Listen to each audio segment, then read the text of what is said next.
ఏంటి సీత ఇది? వచ్చిన దగ్గర నుంచి ఇలా ఉపవాసం జాగారం చేస్తే ఎలాగా? అదెవరో నన్ను పెళ్ళాడతానంటే మీ కోపం నా మీద.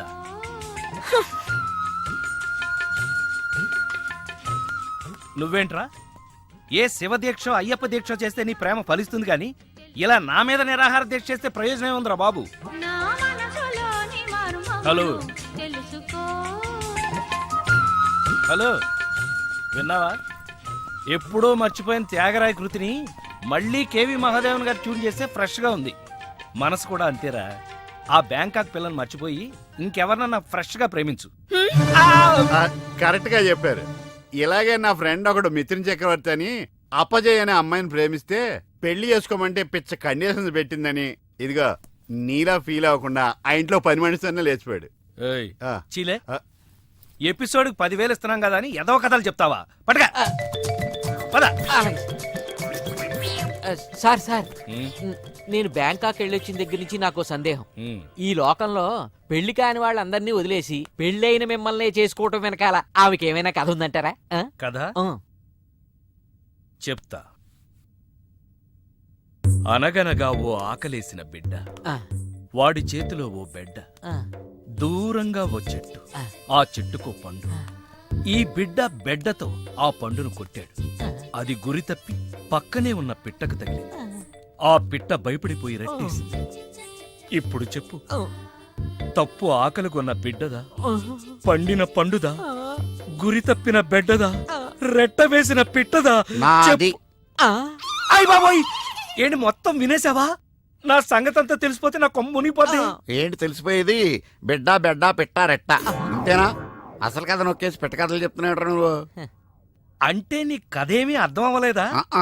అయితే నేను సేఫ్. అమ్మగారిని అడిగి తెలుసుకుంటాను. అమ్మగారు అసలు మూడ్లో లేదురా, ఈడికేం చెప్తుంది. అమ్మగారు,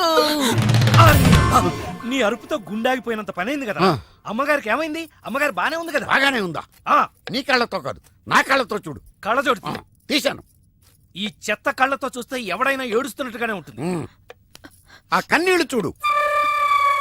అవి గుండె కోత వల్ల వచ్చిన కన్నీళ్లు కాదురా, ఉల్లిపాయ కోత వల్ల వచ్చిన కన్నీళ్లు. సీత, ఏమిటి నాకు ఈ కోత? అసలు జరిగిందా అంటూ నా తప్పేమైనా ఉందా? అసలు జరిగిందేంటో నాకు చెప్పు. చెబుతాను. నా సీత నన్ను అర్థం చేసుకోవడం కోసమన్నా చెప్తాను. అనగనగా ఓ ఆకలేసిన బిడ్డ, వాడి చేతిలో అందమైన బెడ్డ. ఆ బెడ్డ తగిలి పిట్ట రెట్టేస్తే అది బిడ్డ మీద పడింది. ఇదే కదా నువ్వు చెప్పే తోకలేని తొట్టి కథ? విన్నావా సీత? నా బాధ వింటే రాబందు లాంటి రామస్వామిలోనే రియలైజేషన్ వచ్చింది. సీతాఫలం లాంటి మనసున్న నువ్వు నన్ను అర్థం చేసుకోవా? అసలు జరిగిందంటో నా తప్పే ఉంది కనుక. అరే, ఈ కథ నువ్వు అందరికీ అర్థం అవడానికి చెప్తావు, అర్థం కాకుండా నన్ను కన్ఫ్యూజ్ చేయడానికి చెప్తావు. ఈ మ్యాటర్ నేను రామస్వామికి చెప్తాను. ఈ అబ్బా, నువ్వే రామస్వామి. అయితే ఆ వెంకటరత్నానికి చెప్తాను, చూసుకో. కథలు చెప్పాలి బే, కథ కన్ఫ్యూజ్ చేసి చంపేస్తాను. పార్దు బ్యాంకాక్ నుంచి వచ్చాడు. ఎదురుగా కాలేజీలో ఉన్నాడు. వెళ్ళండి. బాబు, కొంచెం అడ్రస్ చెప్తారా? అరే, మీ పల్లెటూరులందరికి నేను ఎలా కనిపిస్తున్నాను రా? ఆ దురుసులో జూనియర్ ఎన్టీఆర్ లా కనిపిస్తున్నా సార్. ఏం కావాలి సార్? అడ్రస్. అబ్బో, మళ్ళీ కొడతాను. నాకు తెలీదు సార్. మా ఆవిడ కొంచెం చూసుకోండి. ఆవిడ లగేజారా? ఎలా? ఇదిగో, ఏం చదువుకున్నావు? ఏం చదువుకోలే. నీకు అవసరమా? ఎంతవరకు ఉండాలి అంతవరకు. సర్లే, కూతంత పిల్లని చూస్తా ఉండు. ఆకలి ఎత్తున్నట్టు బిస్కెట్లు తీసుకొస్తా. వెళ్ళు వెళ్ళు. అంకుల్, పాస్ వస్తుంది అంకుల్. నా చేతిలో నువ్వు వెళ్ళవే. అమ్మో నాయను, ఏం ఫ్యామిలీ నాయన. నా పిల్ల, నా పిల్లలేరి బిస్కెట్ల కోసం వెళ్ళింది లేరా? వచ్చా కొట్టి పెట్టరా.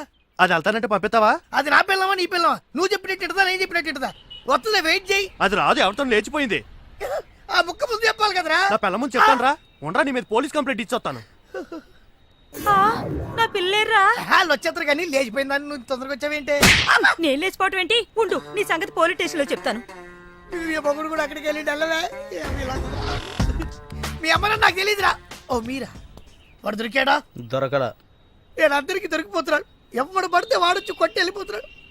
ఇది నీ ప్రాబ్లం కాదు, ఈ గెటప్ ప్రాబ్లం. ఏ వెంటనే గెటప్ చేంజ్ చేసి బట్టలు మార్చేసుకో.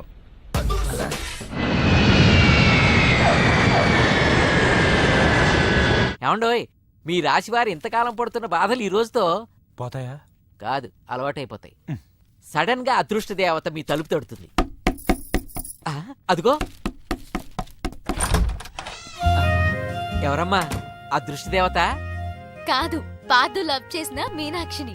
బాబు, నీ బ్యాంకాక్ అదృష్టం తలుపు తట్టింది. అదృష్టం ఓసారే తలుపు తట్టుద్ది, కానీ దురదృష్టం తీసేదాకా కొట్టుద్ది. నన్ను క్షమించు పార్దు. నీ ప్రేమ కోసం అన్ని వదులుకుని కట్టుబట్టలతో వచ్చేసాను. మరి ఆ లగేజ్ ఏంటమ్మా? ఇవి కట్టుబట్టలే. మరి ఏం వదిలేసి వచ్చినట్టు? సిగ్గు శరం. నువ్వు కాదంటే వచ్చిన ఫ్లైట్ కి తిరిగి వెళ్ళిపోతాను. లోపలికి రామ్మా. మీ మనసు బంగారమని మా అత్త ముందే చెప్పింది. అత్త? మల్లీశ్వరి. సరే సరే, డ్రాప్ అయిపోయిన మ్యాటర్లు, బీపీ పెరిగే పేర్లు మర్చిపో. సరే, ఆవిడ అక్కడే వదిలేసి వచ్చావు కదా? వదిలేసా. మీ అబ్బాయి కోసం నేను ఆవిడని వదిలేసి వస్తే ఆవిడ గారేమో మీ వారి కోసం నన్ను వదిలేసి వచ్చింది. వచ్చేసిందా? స్వాతికా అంటే వెల్కమ్. ఏమిటిలా చెప్పా పెట్టకుండా? వెళ్ళకిలా పడుకుంటే సీలింగు, బోర్లా పడుకుంటే మీ వారి స్మైలింగ్ కనిపించి వచ్చేసా. ఏంటి గుమ్మంలోనే? పదా, ఇది మనిల్లే. నారాయణ అసలు చెప్పు. నిన్నిక్కడికి ఎవరు రమ్మన్నారు? బావా. ఓ, నీకో బావ కూడా ఉన్నాడా? బావంటే మీ ఆయనక్క. మా ఆయన? కొంచెం దూరం తిరుగుతావా? ఏమండి? విడాకుల కేసు ఉందని హైదరాబాద్ వెళ్ళారమ్మా. హైదరాబాదా? 2 రోజుల్లో వచ్చేస్తానారమ్మా. ఏంటి కొత్త అలవాటు? ఎప్పుడు నాకు చెప్పకుండా వెళ్ళరే? బావ మనసు ఇప్పుడు అర్థమైంది. నీకు విడాకులు ఇవ్వాలని డిసైడ్ అయ్యి విడాకుల కేసు వంకతో హైదరాబాద్ కి వెళ్ళాడు. ముందు ఫోన్ చేయి. ఎంగేజ్ అమ్మా. ఇలా ఇవ్వు. ఆయన్ని యంగ్ ఏజ్ అంటావేంటి? మాది మిడిల్ ఏజ్. ఏజ్ కాదు, ఫోన్ ఎంగేజ్. ఓహో, నా బతుకు డ్యామేజ్. పోనీలే, నీకిష్టం లేకపోతే మేము వెళ్ళిపోతాం. పదవే. ఆగండి అమ్మా, అయ్యగారు అడిగితే ఏం చెప్పమంటారమ్మా? అమ్మగారు వెళ్ళగొట్టారని చెప్పమ్మా. రా. అయ్యో, లోపలికి అఘోరించండి. ఆగక్క, అంటే మా పెళ్లికి ఒప్పుకున్నట్టుగా. మౌనం అర్ధాంగీకారం. అంటే నే అర్ధాంగిగా ఉండడానికి మౌనంగా అంగీకరించావా? చూడమ్మా, అర్ధాంగీకారం అంటే అర్ధాంగిగా ఉండమని అంగీకరించినట్టు కాదు, సగమే అంగీకరించినట్టు. నువ్వు సగం అంగీకరిస్తే చాలక్క, మిగతా సగం నేను అంగీకరిస్తా. అబ్బా, ముందు ఆయనకి లైన్ కలుపురా. స్విచ్ ఆఫ్ వస్తోందమ్మా. కోర్టులో ఉండి స్విచ్ ఆఫ్ చేసుంటారక్క. అయ్యో, నిజం చెప్పు. నువ్వు గనక నిజం చెప్పావంటే కోర్టు వారు నీకు శిక్ష తగ్గిస్తారు. ఆలయంలో విగ్రహం ఎందుకు దొంగిలించావు? పూజ చేసుకోవడం కోసం అయ్యా. That's all.